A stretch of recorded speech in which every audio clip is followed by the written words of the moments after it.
புள்ள என் வீட்டில் colour TV இல்லைன்னு ஓடி போச்சு. உங்கள் வீட்டில் கலர் டிவி இல்லை, நான் எப்படி ஒன்று லவ் பண்ணுறோம்? என்னடா மிகப்பெரிய காதலாக இருக்கும் போல, இது ஏத்து ஜே களி மாதிரி பெருசாக வந்துடும் அப்படின்னு. இன்னொரு புள்ள, குட்டியாக இருக்கீங்க இன்னும் நான் பண்டாவுக்கு மேலே வளர்ந்துருவேன்ல. இப்போ பண்டா வந்துட்டேன் இல்லை, அடுத்த மாதம் வந்துடும். இன்னொரு உள்ள சொல்லு, பண்ணெல்லாம் உடஞ்சிருக்கு, கருப்பாக வேற இருக்கு. முகர கட்டையில் எல்லாத்துக்கும் காரணம் இவர் தான்.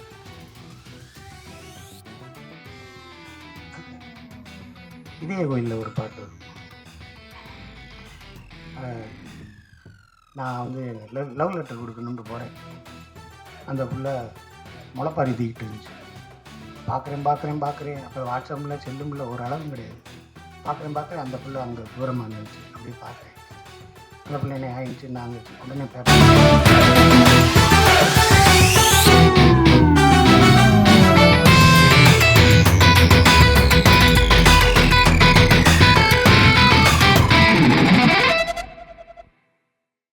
எதுவும் நிறையா பேச போகிறான்டா, தண்ணியெல்லாம் குடிக்கிறேன்னு பார்க்குறேன். ஊடக நண்பர்கள், பத்திரிகையாளர்கள், சகோதரர்கள், சினிமா கலைஞர்கள், எனது தம்பிகள், மூத்தவர்கள், தயாரிப்பாளர்கள், சக நடிகர்கள் அனைவருக்கும் இனிய புத்தாண்டு வாழ்த்துக்களை சொல்லிக்கிறேன். ஏப்ரல் 14 சித்திரை மாதம் 1 ஒரு ஃபங்க்ஷன் வருதுன்னா அதில் கலந்துக்கணும்னா அதுக்கு ஒரு புண்ணியம் வேணும். அது கரெக்டாக அந்த 14 வச்சுருக்காங்க. இந்த ஹரா படம், நான் 15 வருஷத்துக்கு முன்னாடி நான் ஒர்க் பண்ண நான் கடவுளில் ஒரு பாட்டு இருக்கும், ஹரஹர ஹரஹர ஹரஹர ஹரஹர மகாதேவ் அப்படின்னு. அதில் கொஞ்சம் போல் ஹரான் வச்சு ஒரு சிவனோட பேரை வச்சு பண்ணியிருக்காரு. இந்த படம் வாய்ப்பு வந்து இந்த படத்தில் ஒரு சரவணன், எல்லோரும் 3 நிமிஷம் 2 நிமிஷம் பேசினாங்க. அவங்களுக்கு ஃபுட்டேஜ் கரெக்டாக வராது, என்ஜி பண்ணி எடிட் பண்ணி ஒதுக்குற அளவுக்கு கொஞ்சம் பேசிடலாம். இந்த படத்தில் வந்து வாய்ப்பு வந்து சரவணன் அப்படின்னு சொல்லி, அதாவது அவர் பேர் வந்து எப்பயுமே ஃபோன் எடுத்தால் வணக்கம் நமஸ்காரம் அப்படிம்பார். அதனால் அவர் பேர் நமஸ்காரம் சரவணன் அப்படிம்பாங்க. அதனால் அந்த நமஸ்காரம் சரவணன் மாப்பிள்ளை ஒரு படம் பண்ணு அப்படின்னு இந்த படத்தில் இல்லை, இதுக்கு முன்னாடி ஒரு படம் வந்துச்சு, நம்ம நிகில் முருகன் ஹீரோவை நடித்த ஒரு படம் பவுடர். அந்த படத்தில் நடிக்கிறதுக்கு ஃபஸ்ட்டு கூப்பிட்டுருந்தார். நான் போனேன். எல்லாமே ஃபுல்லாக நைட் ஷூட் தான் இருந்துச்சு, நிறையா இருந்துச்சு. போனால் நம்ம ஒரு 132 படம் பண்ணியாச்சு. ஃபஸ்ட்டு டைரக்டரை பற்றி சொல்லிடுவோம். அங்கே போனால் பேப்பரை லேசாக பார்க்குறாரு, பார்த்துட்டு ஓரமாக வச்சுட்டு பக்கத்தில் வர்றாரு. சிங்கம் புலியா, வாங்க இப்படி திரும்புங்க, என்னடா வண்டி ஓட்டி வர்றீங்க, சரி அடுத்து ஒயிட் ஷாட்டில் இதை சொல்லுங்கண்ணே கரெக்டாக இருக்கும், மிட் ஷாட்டில் இதை சொல்லிட்டு அந்த பக்கம் போங்க, என்னன்னே தெரியாது, என்னடா இது அப்படின்பாரு. இல்லை இதில் வரல, ஒயிட்டில் எடுக்கலாம், அது அந்த கேமரா இருக்குது பாருங்கள் அப்படின்பாரு. எப்பயுமே செட்டில் ஒரு 3 கேமரா வச்சுருப்பார். அப்பயே பார்த்தேன் 3 கேமரா இருக்கும். நான் பார்த்த கேமரா மாதிரியே இருக்காது, வேறு கேமரா இருக்கும். இது டைட்டிலில் வந்துடும், இது ஒயிட்டில் வந்துடும், அதுவும் பாரு இதுவும் பாரு அப்படி எடுப்பார். நிறையா ஷார்ட்ஸ் எடுப்பார். அதான் விஜய் ஸ்ரீயோட மிகப்பெரிய ஒரு மரியாதையும் ஒரு தொழில் பக்தியும் இருக்கும். அதுக்கு அடுத்து அந்த படம் பவுடரில் வந்துருச்சு. அதுக்கப்புறம் அந்த படம் கமிட் பண்ணோம். இவர் சொல்லி நான் கும்பகோணத்துக்கு படத்துக்கு போனேன். அங்கே வந்து இவர் வர்றாரு, என்னோடய அசிஸ்டண்ட் எடுக்கிறாங்க, நான் வர்றேன்னே நீங்கள் வாங்கினார். போனேன், ஒரு நாள் ஷூட் பண்ணேன். மறுநாள் காலையில் இடி போல் ஒரு செய்தி, யாருக்கோ டெத்து வீட்டு போயிட்டு வந்திருக்கவர், டிரைவர் தூங்கிட்டார், ரோடுக்கு மேலே இடித்து ரோட்டை தாண்டி 4 உருண்டு எல்லா பேரும் பெரம்பலூர் மருத்துவமனையில் சீரியஸாக ஐசியூவில் இருக்காங்க அப்படின்னு காலையில் ஃபோன். அப்புறம் இன்னொரு ஃபோனு, சார் நீங்கள் கிளம்பிடுங்க அப்புறம் பண்ணிக்கலாம். அந்த மனுஷனுக்கு டைரக்டருக்கு இன்னொரு 30 ஆப்ரேஷன்.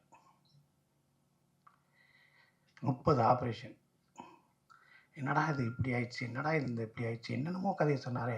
சினிமாவில் என்னென்னமோ செய்யணும்னு சொன்னார். என்னடா இப்படி ஆயிடுச்சு இப்படி ஆயிடுச்சுன்னு யோசிச்சுக்கிட்டே இருக்கேன். ஒரு 4 மாதம் கழிச்சு வாங்க கோயம்புத்தூருக்கு எடுக்கலாம் அப்படிங்கிறாரு. நான் போகிறேன். அந்த கம்பியை வச்சுக்கிட்டு ஸ்டாண்டை வச்சுக்கிட்டு அப்படியே நடந்து வர்றாரு. 3rd ஃப்ளோர் 4th ஃப்ளோரில் ஒரு ஸ்லம் கிளியரன்ஸு பில்டிங்கு, அங்கே மேலே வர்றாரு. நான் சொன்னேன், கனெக்ஷன் போட்டு சிசிடிவி கீழே வைங்க, இங்கேருந்து ஆக்ஷன் கட் சொல்லுங்கள், close to tighter white little back. இவரே லென்ஸு சொல்லுவார், 50 45 75 ஏதாவது சொல்லுங்கள், அங்கே எடுக்கட்டும், கரெக்ஷன் நீங்கள் மேலே வரீங்க. வரலாம்னே வரேன் அப்படிம்பார். ஸோ அந்த தொழில் பக்தி தான் இன்றைக்கி April 14 இங்கே வந்து அவரை உட்கார வச்சு. இந்த ஹரா மாதிரி இல்லை, இன்னும் நிறையா படங்கள் அவர் எடுக்கணும். அவரை நம்பி ஏகப்பட்ட பேர் இருக்கும். ஏன் சார் அங்கே நிற்கிறாரு அப்படின்னு நான் கேட்டோம்னா, மோகன் சார் இவரை நாங்கள் கீழே போக சொல்லுங்க சார் பார்த்துக்கலான்னு. அவர் கேட்க மாட்டாருங்க. அவர் எல்லா ஷாட்டுமே பார்ப்பாருங்க. அவர் டயர்டாக மாட்டாருங்க. அவரை பற்றி எனக்கு நல்லா தெரியும் அப்படின்னு மோகன் சார் சொல்கிறார். ஸோ இந்த விஜயஸ்ரீ நானே ஒரு 4 மாதம் கழிச்சு தான் அவர் பேரவே கரெக்டாக பிடிச்சேன். ஸ்ரீ விஜயா, விஜயஸ்ரீ ஜியா, என்னடான்னு. அப்புறமேல தனியாக உட்காந்து எழுதி பார்த்தேன், விஜயஸ்ரீ. ஓ சரி, நல்ல படம்னு. நல்ல டைரக்டர், நல்ல உழைப்பாளி. ஏதாவது ஒரு கடவுள் ஏதாவது பிரச்சனையை கொடுத்து தான் நம்மளை கொண்டு வந்து வைப்பார். ஈஸியெல்லாம் உட்கார வச்சோம்னா அந்த இடத்துக்கு மரியாதை கிடைக்காது. அது உங்களுக்கு உடல் உபாதையில் ஏதாவது ஒரு பிரச்சனையில் இருந்திருக்கும், அதெல்லாம் தூக்கி எறிஞ்சிட்டு நீங்கள் வந்துட்டீங்க. இனிமேல் உங்களுக்கெல்லாம் மேலே தான், ஏர்முகம் தான். ஏன்னா நீங்கள் கருங்காலி மாலை போட்டிருக்கீங்க, நானும் நீங்கள் சொல்லி கருங்காலி மாலை போட்டிருக்கேன். இந்த கருங்காலி என்ன செய்ய போகுதுங்கிறது அப்புறம் பார்க்கலாம். என்ன செய்யும், முருகை மாலை நல்லது தான் செய்யும். ஆக விஜயஸ்ரீ சாருக்கு என்னோடய வாழ்த்துக்கள். இந்த படம் வந்து இப்போ ட்ரெய்லர் நம்ம பார்த்தோம். ஃபஸ்ட் டைம் பார்த்தேன், செகண்ட் டைம் பார்த்தேன், 3 டைம்ஸ் போட்டாங்க. ஃபஸ்ட் டைம் நான் பார்த்தேன், ட்ரெய்லராக பார்த்தேன். செகண்ட் டைம் யார் யார் நடிச்சிருக்காங்கன்னு பார்த்தேன். தேர்ட் டைம் பார்த்தேன். ட்ரெய்லரோட ஷார்ட் என்னென்ன 43 ஷாட்டு, 43 ஷாட்டு. அவ்வளோ ஃபாஸ்ட்டாக இருக்குது, எமோஷனலாக இருக்குது, பவர்ஃபுல்லாக இருக்குது, அப்டேட்டடாக இருக்குது, சூப்பராக இருக்குது. வாழ்த்துக்கள் டைரக்டருக்கு. எடிட்டர்கிட்ட டிஸ்கஸ் பண்ணி 1 2 தான் குறையும், ஆனால் கரெக்டாக எண்ணிட்டேன். அப்புறம் நிகழ்ச்சி முன்னாடியே ஆதவன்கிட்ட சொல்லிடலாம், முன்னாடியே நான் வந்துட்டேன்னா அதாவது கதாநாயகி பக்கத்தில் உட்காரவங்க, அப்போ தான் கொஞ்சம் ஏதாவது பேசிக்கிட்டு இருக்கலாம் அப்படின்னாரு. ஆனால் அவர் என்ன செஞ்சார், அங்கிட்டு கொண்டு போய் உட்கார வச்சிட்டாரு. அடுத்த ஃபங்க்ஷன்லையாவது பேசிட்டு இல்லை அவங்களோட பேசிக்கிட்டு இருக்கலாம்ல. நீங்கள் எந்த ஊரும்பாங்க, அவங்க கேரளாம்பாங்க, நாங்கள் பெரியவளம்போம், அவங்க ஆந்திராம்பாங்க, சாப்பிட்டேலாம்போம், அவங்களுக்கு புரியாது, பார்த்து முறைப்பாங்க, அப்புறம் தள்ளி வைக்காங்க, ஏதாவது ஒன்று நடக்கணும்ல. அடுத்ததாக பேசணும்னா அனுமோல் மேடத்தை பற்றி பேசணும். அவங்களோட அந்த அயலின் வெப் சீரிஸ் பண்ணேன். அதுக்கப்புறம் இந்த படம் ஹரா பண்ணியிருக்கேன். அதுக்கப்புறம் இப்போ கூட ஒரு மிஸ்கின் சார் படத்துக்கு ட்ரெயின் ஷூட்டிங் போயிட்டுருக்கையில் அங்கே ஒரு வெப் சீரிஸ்க்கு வந்திருந்தாங்க, ஹார்ட் பீட்னு ஒரு படம். ஆமாம், அவங்க வெப் சீரிஸ் பண்ணுறாங்க. அவங்கள பார்த்து ஏதாவது ஒன்று சொல்லலாம் பேசலாம்னு நினச்சிக்கிட்டு இருந்தேன். ஆனால் இந்த பிக்சரில் ஒரு எத்துறாங்க, இப்படி அமைதியாகவே வீட்டுக்கு போயிடலாம், வேணாம் அப்படிங்கிறதுக்கு ஒரு முடிவு பண்ணியாச்சு. என்ன இருந்தாலும் கேட்பாங்க, என்ன சொல்லணும்னு நினச்சிங்கன்னு. சொல்கிறேன் மேடம் சொல்லிகிட்டே போயிடுறேன். அப்புறம் மற்ற நடிகர்கள் எல்லாம், தம்பி எல்லாம் நிறையா நடிச்சிருந்தாங்க, ரொம்ப கஷ்டப்பட்டு நடிச்சிருந்தாங்க. எப்போ பார்த்தாலும் கோயம்புத்தூரில் கூட்டமாக தான் வச்சு எடுத்துருந்தார் டைரக்டரு. என்ன இவ்வளோ செலவாகுது, என்ன ஏது இல்லை ஆகட்டும்னு. மோகன் சார் படம், நம்ம படமா, மோகன் சார் படம் ரொம்ப நாளைக்கு அப்புறம் பண்ணுறாரு. அவரை திருப்திப்படுத்தணும், ஜனங்களை திருப்திப்படுத்தணும், நிறைய எக்ஸ்பெக்டேஷன் இருக்குது அப்படின்னு சொல்லுவாங்க. இப்போ ஒரு படத்தை நம்ம எடுக்கிறது பெரிய விஷயம் இல்லை, எடுத்தாச்சுன்னா ஒரு டேரக்டர் இருக்கார், அந்த ப்ரொடியூசர் என்ன செய்வார், டேரக்டர் ஒரு மாதிரியாக இருக்கார், இந்த படத்தை என்ன பண்ணுறது, ஒரு பெரிய கேமராமேனை கொடுப்பாரு. சார் அவர் சொல்லிட்டாலும் கரெக்டாக எடுத்து கொடுங்கன்னு கேமராமேனை கொடுத்துட்டு, அப்புறம் இவங்க சொல்கிறத எடுத்துருவாங்க, ஆனால் எல்லாத்தையும் வச்சிடாதீங்க, நீங்கள் பார்த்து எடிட் பண்ணுங்கிற எடிட்டர் வைப்பாங்க. எடிட்டர் வச்சதுக்கப்புறம் இந்த படத்தோட ட்ரெய்லரை அவர் கட் பண்ண வேணாம், சேனலில் ஒருத்தர் இருக்கார் அவர்கிட்ட சொல்லி கட் பண்ணுங்கன்னு விடுவாங்க. ஸோ இந்த படத்தை கேமராமேன் நீங்கள் கிரியேட் பண்ண வேணாம், இது ஸ்பெஷலிஸ்ட் பாம்பேல ஒருத்தர் இருக்கார் அவரை வச்சு கிரியேட் பண்ணணும்பாங்க. சரி, இந்த கிரியேட் பண்ணி ஃபைனலாக வந்துருச்சுன்னா இது எந்த சேனலில் போடலாம் ட்ரெய்லர் அப்படிம்பாங்க. அதை தாண்டி இன்ஸ்டாவில் எப்படி போடுறது, அதை தாண்டி ஃபேஸ்புக்கில் எப்படி போடுறது, அதுக்கப்புறம் வாட்ஸ்அப்பில் எப்படி போடுறது. சரி, இதுக்கு ஒரு சின்ன ஸ்டோரி பண்ணி எப்படி வேறு ட்ரெண்ட் ஆக்குறது. அதுக்கப்புறம் புர்ஜு துபாயில் டாலஸ்ட் பில்டிங்கில் துபாயில் ஒரு நாளைக்கு ஒரு 3 மினிட்ஸ் நம்ம பிக்சரோடு சேர்த்து ஃபேஸை போட்டுருவோமாம்போம். அப்புறம் கனடா அமெரிக்காலலாம் இந்த படத்தை பேசினாங்க அப்படின்னு சொல்லி இங்கே போடுவோம். அப்படித்தான் ஒரு படத்தை ப்ரொமோஷன் பண்ணி ஓ இப்படி வந்திருக்கா அப்படின்னு நினைப்பாங்க. ஆனால் இந்த படத்துக்கு அதெல்லாம் தேவையில்லை. ஏன்னா இந்த படத்தில் மோகன் சார் இருக்கார். இந்த படத்தில் மோகன் சார் இருக்கார். இப்போ டைரக்டரை பற்றி பேசியாச்சு, அனுமதி மேடம் பற்றி பேசியாச்சு. இனி வெள்ளி விழா நாயகன் அவரை பற்றி தான் பேசணும். தேடும் பாவை தவிக்க துடிக்க, நேற்று வரைக்கும் இன்னைக்கு ராத்திரி போட்டா கூட பார்த்துக்கிட்டே இருக்கும். அவர் சொன்னார், அவர் மைக்கை பிடிச்சி பாடின படமே 5 தான் அப்படின்னாரு. அந்த 5 படமே 5 வருஷம் ஒன்று என்ன செய்யுது? அந்த படம் ஒரு நாள் ஓடினா மறந்துடுவோம், 2 நாள் ஓடினா மறந்துடுவோம். 5 வருஷம் ஓடுது, நேத்தும் டிவியில் ஓடுது, இன்னைக்கும் ஓடுது. சைடில் இப்படி வைக்கிறாரு, சில் சில் சில் சில் மனதில் ஒரு தல் தல் தல் தல் காதல். என்ன ஜில்லு மனதில் தள்ளு காதல். ஆனால் ரசிக்கிறோமே. அந்த பாட்டு, ஒரு பாட்டு இருக்கு ஏவிஎம் படத்தில், மெல்ல திருந்த காதல்.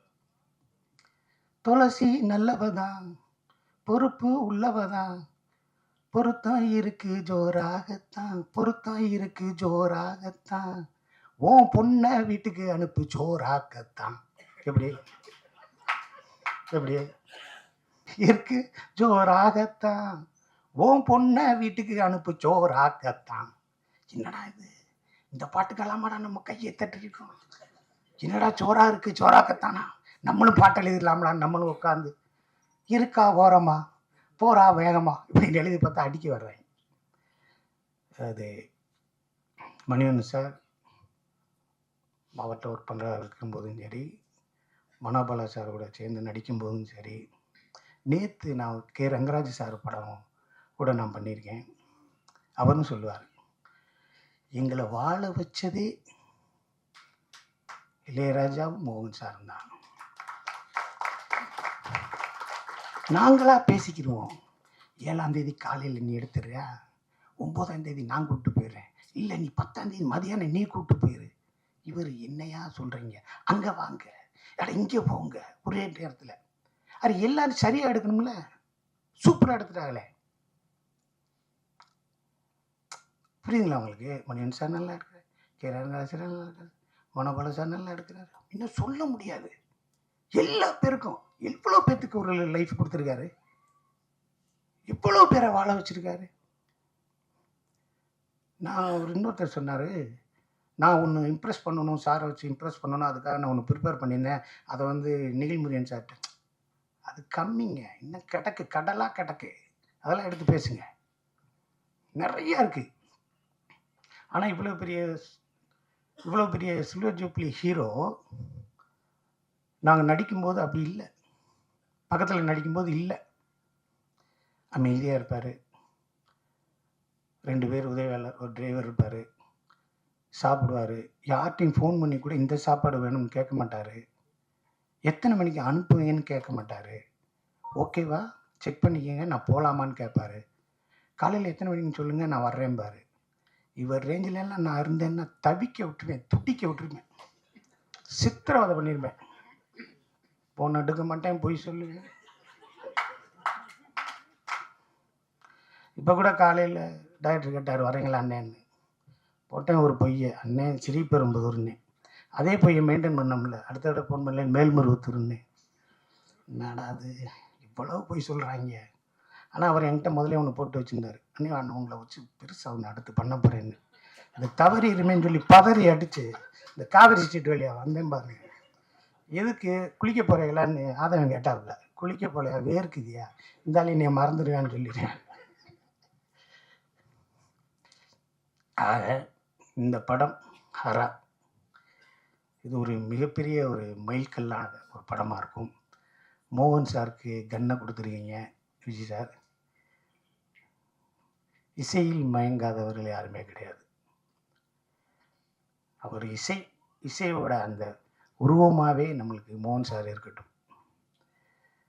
பெரிய மியூசிக் இது பாடகர் எஸ்பி பாலசுப்ரமணியம் சார் அவர்கிட்ட ஒன்று சொல்லியிருக்காரு. அதை நான் கொஞ்சம் மாற்றி சொல்லலை, ஒரு பேரை சொல்லாமல் நான் சொல்கிறேன். யார் பாடினாலும் என் பாட்டை அவ்வளோ பர்ஃபெக்டாக இருக்காதியா, உண்மையில் நீ தான்ப்பா அப்படின்னு அவர்கிட்ட சொல்லியிருக்காரு. உண்மையிலே வேறு யார் பாடின நான்லாம் மேட்ச் பண்ணி பாடியிருக்கீங்க, வீட்டிலே பார்க்க மாட்டாங்க. நான் 3 பிள்ளைய லவ் பண்ணேன்.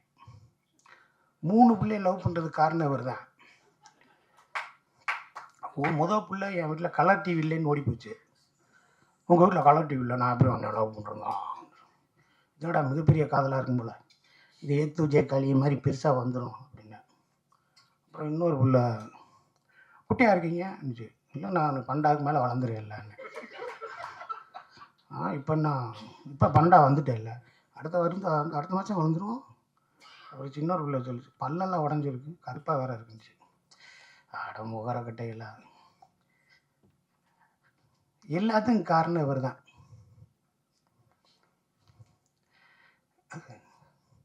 இதே கோயிலில் ஒரு பாட்டு வரும். நான் வந்து லவ் லெட்டர் கொடுக்கணுன்ட்டு போகிறேன். அந்த பிள்ளை முளைப்பாரி தூக்கிட்டு இருந்துச்சு. பார்க்குறேன். அப்புறம் வாட்ஸ்அப்பில் செல்லுமில்ல ஒரு அளவும் கிடையாது. பார்க்குறேன். அந்த பிள்ளை அங்கே தூரமாக நின்றுச்சு. அப்படியே பார்த்தேன். அந்த பிள்ளை என்ன ஆயிடுச்சு, நாங்கிடுச்சு. உடனே பேப்பர் எடுத்து, கூட்டத்திலே கோயில் போகிறா, யாரை எங்கே தேடுதம்மா, குளிசை சத்தம் கேட்கையிலே மனம் கும்மி அடிக்குது, குமரி பண்ணி பார்க்கையிலே மனம் தந்தி அடிக்குது, ததீது கடை எழுதி அந்த பிள்ளை கையில் கொடுத்தேன். கூட்டத்தில் என்னைக்கு அவர் எல்லாத்தையும் பார்க்குற போய் சொல்லான்னு கிழிச்சு போட்டு போயிடுச்சு. அப்புறம் ஒரு லவ் நல்லா வந்துச்சு, 3வது லவ் நல்லா வந்துச்சு. இதே கோயில் பயணங்கள் முடியறது இல்லையா, அது இதுன்னு வந்து அந்த பிள்ளை கூட போகையில் டெய்லி அந்த பிள்ளை சினிமா பார்த்து வரையில் தேட்டரை பார்த்து நீ எப்படிங்க அழுகும், எல்லாரும் கீழே சாப்பிட்டேல அப்படி இருக்கும், என்னை லேசாக தொட்டீங்க இன்னைக்கு, ஐயோ ஒரு மாதிரி இருந்துச்சு. இப்படி போச்சுங்க லவ். ஒரு படம் விதின்னு ஒரு படம் வந்துச்சு. இவர் பாட்டுக்கு இருந்திருந்தா நல்லா இருந்திருக்கும். டைகர் தயானி இதை பேச்சை கேட்டு, யாரு இவங்க அப்பா ஜெய்சங்கர், டைகர் தயானி பேச்சை கேட்டு வாதாடி அந்த பிள்ளை நான் அந்த படத்தை பார்க்க போய் இப்படித்தான் காதலிக்கிறவங்க செய்வீங்களா அப்படின்ட்டு போயிடுச்சு. இன்னும் அந்த பிள்ளைய பார்க்க முடியல.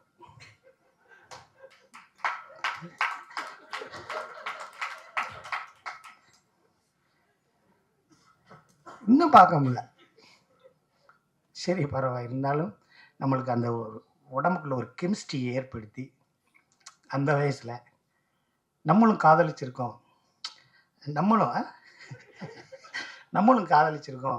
அப்படிங்கிற ஒரு விஷயத்தை இந்த 80s 90s இந்த இளைஞர்களுக்கும் இன்னமும் 2024 இருக்குது. இளையராஜா, மோகன் சார் ஹிட்ஸு கொடுங்க, அந்த பாட்டு கொடுங்க, எங்களை தூங்க வைக்கிது, எனர்ஜியாக வைக்க வச்சுருக்கு.